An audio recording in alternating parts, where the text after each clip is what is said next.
बिस्मिल्लाहिर्रहमानिर्रहीम। अच्छा, double entry system lecture number 3 का जो रिमेनिंग पार्ट है वो मैं एक्सप्लेन करने लगा हूँ। सबसे पहले ये कब बना, किस बंदे के रेफरेंस से ये चीज़ इंट्रोड्यूस करवाई गई और इटली में, और 1494। ये आपके लिए just for the sake of general knowledge है कि आपको पता होना चाहिए ये सिस्टम कब इंट्रोड्यूस करवाया गया। बेसिकली इसका जो मतलब है वो याद रखने वाली चीज़ है, और वो ये है कि आपने जो है ना, हर एंट्री के दो इफ़ेक्ट होते हैं, ये याद रखना है। हर एंट्री के दो इफ़ेक्ट होते हैं। मींस अगर आप कोई चीज़ ख़रीदते हैं तो आपके पास से पैसे भी जाएंगे। अगर कोई चीज़ आपके पास आ रही है तो उसके बदले में आपके पास से कोई चीज़ जा भी रही है, तो आपने उन दोनों को देखना है और उनके अपने जो अकाउंटिंग हेड्स हैं, like asset, liabilities, capital, income, expenditure, आपने उसमें उसको लिखना होता है। ठीक है, जिस तरह का नेचर ऑफ ट्रांजैक्शन होगी उसी तरह के आपने अकाउंट में उसको लिखना होगा। ये दो इफ़ेक्ट्स होते हैं, that's why this system is known as double entry accounting system. हर एंट्री के हमने दो इफ़ेक्ट्स देखने होते हैं। क्लियर?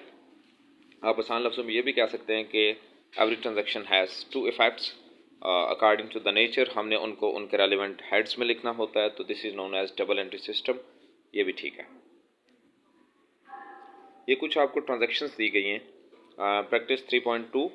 अगर आप इसको गौर करें तो सिर्फ उसने हमें ये बताया हुआ है कि आपने इनके हेड्स बताने हैं कहाँ पर आएंगी, और ये बताना है कि डेबिट इफेक्ट होगा या फिर क्रेडिट इफेक्ट होगा। तो पहली एंट्री को मैं पढ़ने लगा हूँ। Capital introduced in the business, 10,000 रुपये। तो ये इसकी जो जनरल एंट्री बनती है वो होती है कैश टू कैपिटल। एक इसका इफेक्ट कैश में जाएगा, दूसरा इसका इफेक्ट कैपिटल में होगा। कैश आपका एसेट होता है और कैपिटल आपकी ऑनर इक्विटी होती है। बेसिकली बाय नेचर अगर देखा जाए तो कैश डेबिट होता है, कैपिटल क्रेडिट होता है, दोनों इंक्रीज हो रहे हैं। ठीक है, तो कैश आपका एसेट है, उसका जो इफेक्ट होगा सॉरी, वो डेबिट होगा। कैपिटल बाय नेचर जो ग्रुप लिखा हुआ है वो क्रेडिट देखे, और ये भी इंक्रीज हो रहा है, तो इसका इफेक्ट जो होगा वो भी क्या होगा, इंक्रीज। मीन पैसे बिजनेस में आ रहे हैं। दूसरी एंट्री अगर आप देखें, परचेजेस फर्नीचर फॉर कैश ₹4,000, इसका जो एंट्री बनेगी वो होगी फर्नीचर टू कैश। ये दोनों आपके एसेट अकाउंट है, कैश भी आपका एसेट है, फर्नीचर भी आपका एसेट है। और एसेट ग्रुप में अगर आप देखें बाय नेचर डेबिट होता है, दोनों को डेबिट लिखा हुआ है, और फर्नीचर आपके पास आ रहा है, इंक्रीज हो रहा है, जबकि कैश आपने उसके बदले में पेमेंट की होगी वो डिक्रीज हो रहा है। क्लियर?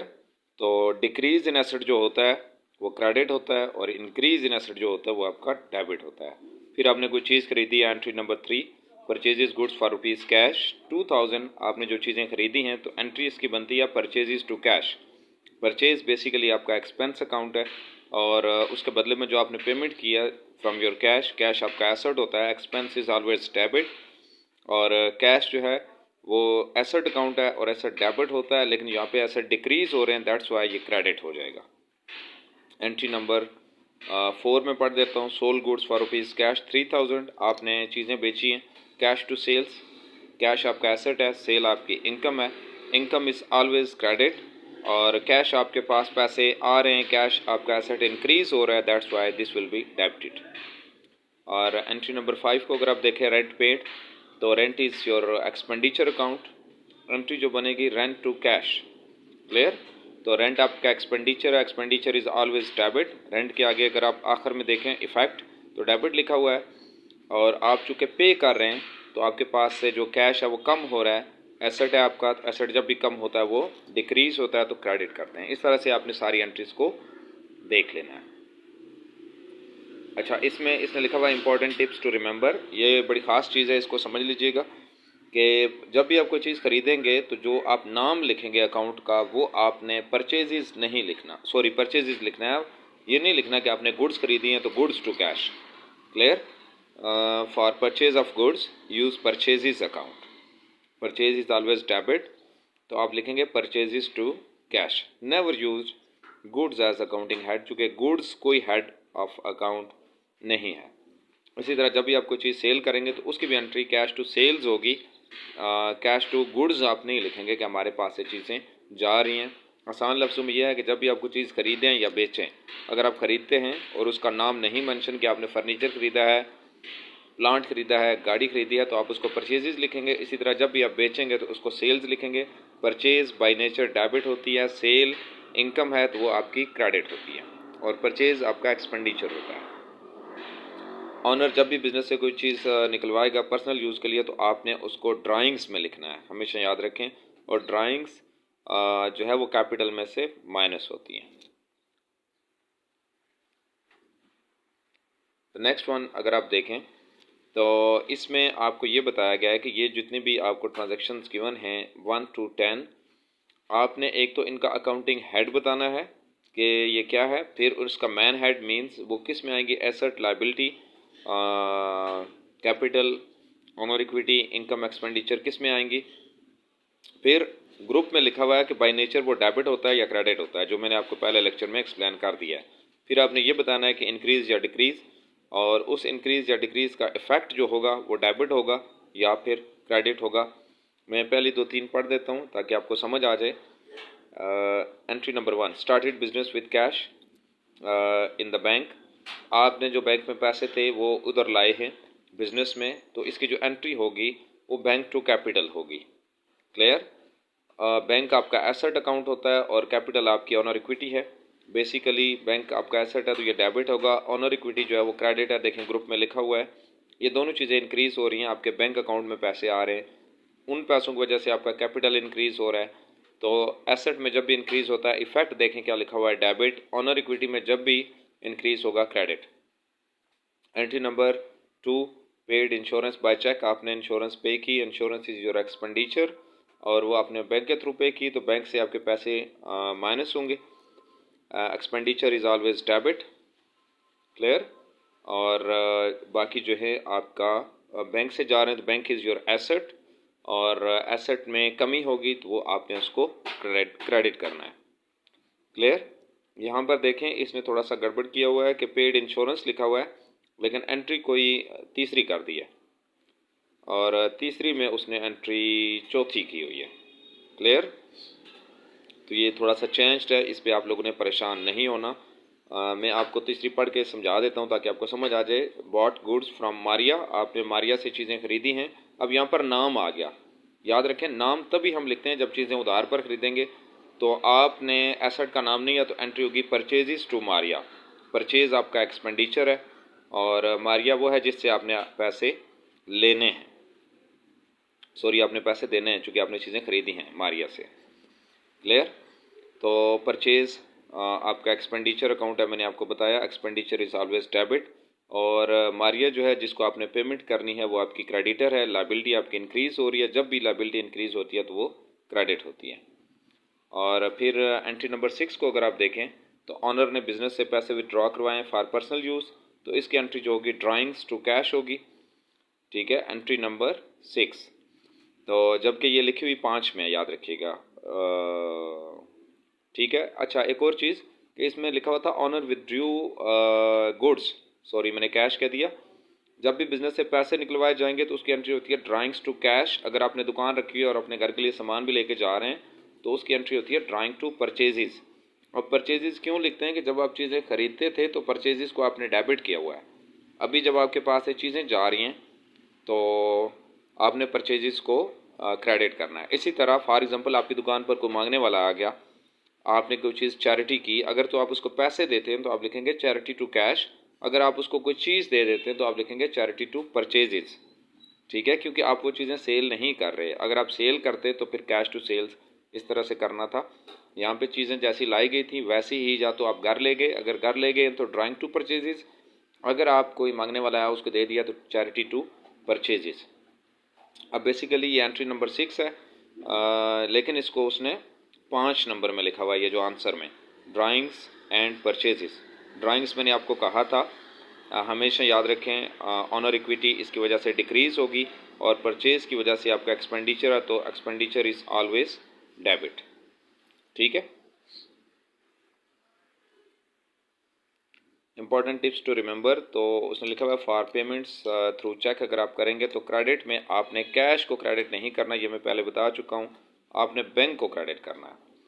ठीक है। डिक्रीज इन स्टॉक अगर आप देखें तो अभी मैंने आपको बताया था, अगर आपने बिज़नेस में कोई चीज़ लाई थी और बिज़नेस में वो चीज़ आग लग गई, जल गई, तो उसकी भी entry loss due to fire, to purchases आप करेंगे। क्रेडिट में आपने परचेज़ को क्रेडिट करना है। फ्री सैंपल के तौर पर अगर आपने कोई चीज़ दी है वहाँ पर भी लिखेंगे फ्री सैंपल टू परचेजेज। फिर आपने कोई चीज़ सखावत में दे दी, चैरिटी कर दी, तो चैरिटी टू परचेजेज, ठीक है। और अगर आप पर्सनल यूज़ के लिए निकलवा रहे हैं तो ड्राइंग्स टू परचेजेस। ये बहुत सारी चीज़ें उसने लिखी हुई हैं। प्रैक्टिस नंबर 3.4 में इसको मैं कुछ चीज़ें एक्सप्लेन कर देता हूँ जो कि आपके लिए न्यू हैं, और वो है आपके लिए entry number charity paid in cash ₹200। Last 3 जो हैं ये मैं आपको बता देता हूँ, चूँकि ऊपर वाली आप काफ़ी दफ़ा पढ़ चुके हैं तो उस पर हम टाइम वेस्ट नहीं करते। एंट्री नंबर, ये जो लास्ट एंट्री अगर आप उसको देखें तो charity paid ₹200, clear. Third last जो है चैरिटी पेड ₹200। अगर आप इसको देखें, मैंने अभी आपको कहा था आपने कैश पे किया है, चीज़ें नहीं दी। अगर आप चीज़ें देते तो एंट्री होती चैरिटी टू परचेजेज। यहाँ पे कैश दे रहे हैं तो एंट्री हो जाएगी charity to cash, clear. Charity आपका एक्सपेंडिचर अकाउंट होता है तो एक्सपेंडिचर इज़ डेबिट, और कैश आपके पास से जा रही है, एसेट है, कम हो रहा है तो वो क्रेडिट हो जाएगा। फ्री सैंपल आपका एक्सपेंस है और एक्सपेंडिचर इज़ ऑलवेज डेबिट। और आपने चीज़ें दी हैं तो परचेजेस में कमी जो होगी परचेज डेबिट होती है, तो यहाँ पर आपके पास से वही चीज़ें कम हो रही हैं तो परचेज क्रेडिट हो जाएगी। इसी तरह फ्रेंड्स लोन वाज रीपेड, आपने फ्रेंड को लोन दिया था तो जो है ना वो आप वापस कर रहे हैं, तो कैश आपका एसेट है और दूसरी तरफ जो आपने लोन लिया था वो लायबिलिटी थी। लायबिलिटी आपकी कम हो रही है, डेबिट होगी, एसेट आपका कम हो रहा है, क्रेडिट होगा, ठीक है। ये फिर उसने कहा हुआ जी इंपॉर्टेंट टिप्स टू रिमेंबर कि जब भी आप चीज़ें रिटर्न होंगी तो आपने क्या करना है। For the faulty goods return to the supplier, creditor use purchase return. दो चीज़ें याद रख लें, एक होता है सेल रिटर्न, एक होता है परचेज रिटर्न। अगर आपने ख़रीदी थी तो चीज़ें वापस करेंगे तो लिखेंगे परचेज रिटर्न, जिसने बेची थी वो बंदा लिखेगा सेल्स रिटर्न, चूँकि उसने ऑलरेडी उनको सेल्स में लिखा हुआ है तो वो सेल रिटर्न लिखेगा, क्लियर। और अगर परचेज डेबिट होती है तो परचेज रिटर्न जो होंगी वो क्रेडिट होंगी, सेल क्रेडिट होती है तो सेल रिटर्न डेबिट होंगी, अपोजिट होगा। ये साथ साथ आप लिख लीजिएगा ताकि आपको याद हो जाए कि परचेज, जैसा मैंने कहा, डेबिट होती है तो परचेज रिटर्न क्रेडिट होती हैं, सेल क्रेडिट होती है तो सेल रिटर्न डेबिट होती है। ऐसे सुन के हो सकता है आपको समझ ना आए। अच्छा, the next one is voucher. Basically voucher को आप ये कह सकते हैं कि दिस इज़ अ डॉक्यूमेंट, एक रसीद है जो कि किसी भी ट्रांजैक्शन के लिए लाजमी होती है कि अगर आपने उस ट्रांजैक्शन को वेरीफाई करना हो तो वहाँ से जो अमाउंट लिखी गई है आपके बुक्स ऑफ अकाउंट्स में, आप उस वाउचर के देख के वेरीफाई कर सकते हैं क्या ठीक लिखी हुई है या कि गलत लिखी हुई है, क्लियर। तो this is a documentary evidence. ये इंटरनल डॉक्यूमेंट होता है, कोई लाजमी नहीं है कि आपने बनाना है, और एक्सटर्नल ऑडिट जब होगा तो वो चेक किया जाएगा। This is for the sake of management, कि उनको पता हो कि आपके बिज़नेस में जितने भी पैसे लिए जा रहे हैं वो उनका एविडेंस आपके पास मौजूद होना चाहिए। तो टाइप्स ऑफ वाउचर में देखें, जनरल वाउचर, पेटी cash, cash payment voucher, bank receipt and payment, and gift voucher. ये सारा लिखा हुआ है नाम इनके, कि जनरल वाउचर जो होते हैं return authorization prepared for each non cash financial information for every transaction that meets defined the requirement. कोई भी आप ट्रांजेक्शन करते हैं तो उसके लिए जो वाउचर होगा that is known as general voucher. And petty cash, petty cash कहते हैं जो आपने अपने पास को पैसे रखे होते हैं। मिसाल के तौर पर सारे पैसे आप हर वक्त अपने पास नहीं रखते, बैंक में होते हैं, लेकिन कुछ ना कुछ आपके पास हर वक्त अपने in the form of cash पड़े रहते हैं जो कि आपने कुछ ज़रूरियात को पूरा करना होता है, उसको पेटी कैश कहते हैं। अगर आप उनमें से कोई चीज़ खर्च करते हैं, लगाते हैं, तो उसका जो रसीद होगी जो आप बनाएंगे वो पेटी कैश रसीद वाउचर होगा। और कैश पेमेंट वाउचर अगर आप किसी को पेमेंट कर रहे हैं तो वो होगा। और बैंक रिसीट एंड पेमेंट, अगर आपने कोई पैसे लिए बैंक में जमा करवाए या बैंक से विड्रॉ करवाए तो उसकी जो रसीद होगी। और गिफ्ट वाउचर, अगर आप किसी को गिफ्ट लेके नहीं दे रहे बल्कि गिफ्ट के लिए कोई वाउचर बना के दे रहे हैं पैसे, तो वो उसका होगा। अच्छा, और ये जो जर्नल वाउचर है इसको प्रिपेयर कौन करता है जी? रिस्पॉन्सिबल कौन होता है? बुक कीपर, वो करेगा। फिर रिकॉर्डिंग द ट्रांजैक्शन, जर्नल में मैंने आपको कहा है इसका रेफरेंस दिया जाता है कि आपकी ट्रांजैक्शन की जो अमाउंट है वो ठीक है या कि गलत है।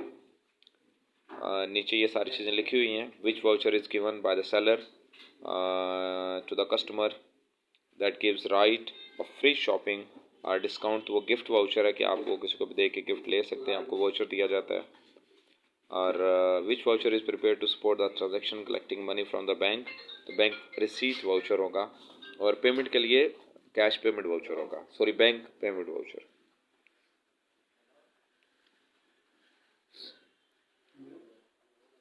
यहाँ पे देखें सोर्सेज ऑफ डॉक्यूमेंट्स, आपके पास कौन कौन से सोर्सेज हैं जिनसे आपके पास डॉक्यूमेंट्स आपने बनाने हैं। या तो आप सेल करेंगे या परचेज करेंगे, या सेल रिटर्न होंगी या परचेज रिटर्न होंगी बिजनेस में, या कैश रिसीव करेंगे या कैश पेमेंट करेंगे, या सैलरीज देंगे या कोई बिल्स देंगे। तो सब के लिए भी आपने कोई ना कोई डॉक्यूमेंट्री एविडेंस होता है, रसीद होती है जिसको आपने लिखना होता है। These are the sources of documents, ठीक है। इनकी वजह से आपके डॉक्यूमेंट्स में ट्रांजेक्शन्स रिकॉर्ड होती हैं। आगे इनवाइस लिखा हुआ है, तो invoice is a document that is prepared by the seller, याद रखिएगा, जो कि वो बायर को बेचता है। उसमें अमाउंट ऑफ प्रोडक्ट्स और क्या क्या सर्विसेज होंगी साथ, जैसे आप कोई चीज़ बाज़ार से लेते हैं उसके साथ एक छोटी सी पर्ची पड़ी होती है, उसको इनवाइस कहते हैं, ठीक है। कस्टमर के लिए, जो ख़रीदने वाला है उसके लिए होती है, जो इन्फॉर्मेशन दे रही होती है कि इस प्रोडक्ट की प्राइस क्या है, इसके अंदर क्या क्या है, सारी इन्फॉर्मेशन। सेलर टू बायर होता है ये, ठीक है। सैम्पल इनवाइस उसी तरह होती है, लेकिन एज ए फ्री सैम्पल किसी को भेजी जाती है अपने प्रोडक्ट की इन्फॉर्मेशन के लिए, ताकि ख़रीदने वाले को इसके बारे में पता चल जाए। क्रेडिट नोट याद रखें, ये भी सेलर की तरफ से बायर के लिए होता है, लेकिन ये तब होता है कि जो पेमेंट होती है उस पेमेंट का वो कहता है जी कि आप मुझे अभी पेमेंट कर दें तो आपको इतना डिस्काउंट दे दिया जाएगा, या आपकी पेमेंट जो थी वो इतनी कम कर दी गई है, तो उसके लिए जो होता है that is known as credit note. ये भी सेलर प्रिपेयर करता है। और उसके बाद नेक्स्ट वन इज़ के recording in the books of accounts. एक लिखा हुआ है बुक्स ऑफ ओरिजिनल एंट्रीज, दूसरा लिखा हुआ है बुक्स ऑफ सेकेंडरी एंट्रीज, ठीक है। तो बुक्स ऑफ अकाउंट्स को आप देख लें, आपको खुद ही पता चल जाएगा। प्राइमरी जो चीज़ें होती हैं वो जर्नल होता है, सबसे पहले आपने ट्रांजैक्शन को रिकॉर्ड करना होता है, और उस ट्रांजैक्शन को आपने ये देखना है कि सबसे पहली ट्रांजैक्शन की टाइप्स होती हैं। अगर तो वो कैश ट्रांजैक्शन है फिर क्या होगा, अगर तो वो क्रेडिट ट्रांजैक्शन है फिर क्या होगा। अगर कैश ट्रांजैक्शन होगी तो वो मैन कैश बुक में, और या तो आपने फ्रॉम बैंक पैसे निकलवाए होंगे या अपने पास जो पैसे पड़े हुए हैं वहाँ से दिए होंगे। अगर तो वो क्रेडिट ट्रांजैक्शन है या फिर तो वो परचेजेस होंगी या सेल्स होंगी, या परचेज रिटर्न होंगी या सेल रिटर्न होंगी। इस तरह से आपने इनको देख लेना है। फिर जो सेकेंडरी बुक्स हैं वो लेजर हैं, इससे जो आगे बनते हैं। प्राइमरी बनी होंगी तो आप सेकेंडरी बना सकते हैं, ठीक है। और सोर्सेज ऑफ डॉक्यूमेंट्स अभी मैंने आपको कहा था, या तो आपके बिजनेस में कोई कैश आए या जाए, सेल्स परचेज कोई भी चीज़ करें तो उसकी वजह से होती है, ठीक है। ये अगर आप नीचे देखें तो बुक्स जो हैं सेकेंडरी लेजर अगर आप देखें तो उसमें मैन लेजर है, नॉमिनल लेजर, जर्नल लेजर, और सब्सिडरी लेजर में आपके देखें सेल्स लेजर। ये आगे डिफरेंट जब आप पढ़ेंगे तो उसमें आते जाएंगे, वन बाय वन चीज़ें हम एक्सप्लेन कर लेंगे, ठीक है। यहाँ पे अगर आप देखें सिस्टम ऑफ अकाउंटिंग, दो तरह के सिस्टम्स होते हैं, याद रखिएगा। First one is cash based accounting, second one is accrual based accounting. तो कैश बेस्ड अकाउंटिंग ये कहता है कि आप या तो पैसे दे दें जब पेमेंट हो जाए, या आप रिसीव कर लें तब रिकॉर्डिंग करें। एक्रूवल बेस्ड अकाउंटिंग ये कहता है कि आपके जब आपने ख़रीदारी की, बेशक आप कैश पर करें या उधार पर करें, उसी वक्त आप उस ट्रांजेक्शन को कर दें। या आप बेचते हैं, बेशक आप कैश पर बेचें या उधार पर बेचें, तो वो उसी वक्त लिख दें। कैश बेस में सिर्फ कैश बेस्ड ट्रांजेक्शन आएंगी, एक्रूवल में दोनों होते हैं, उधार वाली भी, अकाउंट रिसीवेबल और अकाउंट पेएबल भी आते हैं। Means you are going to make the payment in the future. यहाँ पर देखें expense head, liability head, asset head, income head. तो इसमें अगर आप देखें तो लिखा हुआ है कि being economic benefit has been enjoyed during the reporting time, और being amount in terms of cash still payable, कि आपने कुछ चीज़ ली थी, आप उसको परचेज कर चुके हैं, यूज़ कर रहे हैं, लेकिन आपकी पेमेंट अभी तक नहीं हुई है, स्टिल पेएबल, ठीक है। तो दिस वाज द डिफरेंस। यहाँ पर आपका जो है ना वो लेक्चर तकरीबन ख़त्म हो गया है। इसके मतलब कोई भी क्वेश्चन हो तो आपने पूछ लेना है। Thank you.